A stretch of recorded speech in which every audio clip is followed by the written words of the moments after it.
tinatawag natin extrajudicial killings na nagkitil sa maraming buhay na hindi naman dapat. Dalawang estado, religion at state nagsasabi masamang pumatay ng tao. Nasa konstitusyon at nasa Biblia. Pero nangyari pa rin. At tayong mga tao, anong nagawa natin? Emotion. Nalungkot tayo, nagalit tayo, formal yun, pero may nagawa ba tayo na humigil doon? Wala. At anong sinisisi natin? Gobyerno. Kasi sila naman dapat ang nagtitake ng responsibility at they are the ones na accountable sa ganitong nangyayari sa society natin up to this day. Maraming salamat. Ito kayo na po, appointed. Okay, hirap na magsalita kasi nag-earphone. Kasi pa ako nakakatog. Okay, random thoughts. Siguro isang advantage ng somebody my age, you have a perspective of, a longer perspective of history than many of the young people here. Pero natutuwa ako na kahit, katulad na sabi nung this young man here, na kahit hindi ka naman nabuhay ng panahon na yun, wala kang excuse na hindi malaman kung ano nangyari doon. Pero, anyway, some thoughts. I was wondering bakit hindi nyo pinaabot sa panahon ni BBM at walang statement doon. But of course, that's up to the writer too. Well, ano yun? A choice na writer yun. So hindi ko lang, baka naman this was written a few years ago.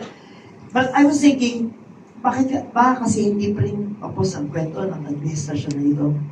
So baka rin premature na pag-usapan natin. Kasi still, we are, the exciting thing about your generation now is that we are at the cusp of the making of history. May nangyayari at parang remind lang tayo na ikaw ba'y mulat at aware sa nangyayari. And we are right in the middle of it. Anything could happen right to our nation. Pwedeng mabaliktad, bigla ito. At importante mulat tayo lahat. No? Pero ang lakas ng insight sa akin nung unang dula, we are still reeling from the nightmare of the Duterte administration up to now. Yung mga ibang administrasyon, parang andaling in a way maka-move on. Parang okay, tapos na, episodic ang ginawa ninyo. Pero parang bakit yung trauma ng Duterte administration, ang sakit pa rin hanggang ngayon. And I think dapat talaga maging masakit kasi once, move on na tayo, wag na, iba na hindi eh.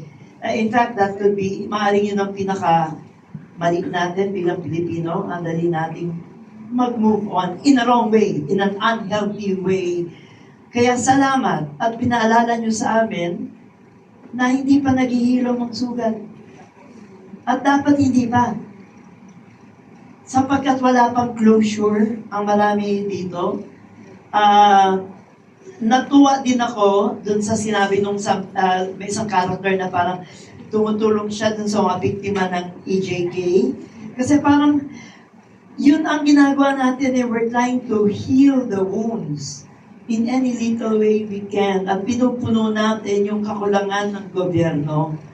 Napakaraming mga bayani ngayon na hindi nyo lang alam ang ginagawa. Katulad, maliit lang yun pero parang yung, anong mga matutulong ko, yan ang matutulong ko. Yan ang mga kailangan natin ngayon. Yeah, we speak against the harm of the past administration, pero let's show appreciation sa mga kasalukuyang tao, ordinaryong mamamayan, na hanggang ngayon, pinupunan nila yung pagkukulang at tumutulong sa paghilom ng sugat. Yeah, thank you, because you reminded us in a faithful way what it's all about. Thank you also, sir. Sir, baka-address lang namin kayo. Sir Mark. Okay, thank you so much. Meron pa ba? Thank you. Hello everyone, I'm from UP Manila. This is DJ. I'm a PNS scholar po. Yung part for me na tumatang, just context po, I'm part of our university's publication. I'm a student journalist po, chief. Hello. Ayun, so yung talk po sa akin is yung part na Sinabi ng child niya, I believe he's a photojournalist po,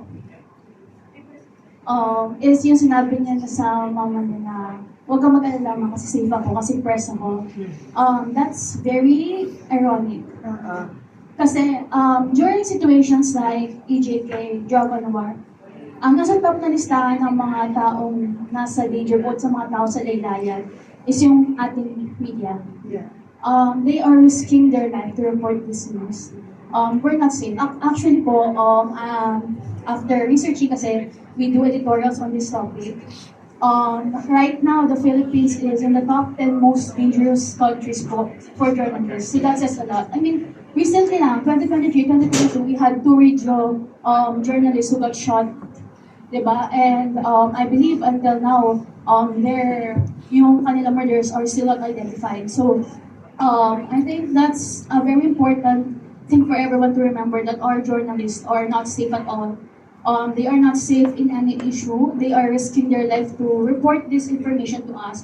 So as all the people who are seeing the reports, the thing that we can do the most po is to smartly consume them. Let's do our part in ensuring na yung mga binabalita nila is may pinatutunguhan. Kasi, ayun nga, gaya ng sinabi ko, na yung mga tao na to, na may hawak ng camera, na nagsusulat para sa atin, nagbabalita sa atin, everything that they are doing, they are risking their life to do it. Especially sa isang panahon na kahit taon-taon natin pinaglalaban tinatawag na press freedom, is we still don't have it. Kahit pa sabihin natin na medyo mas maluwag na, medyo is not enough.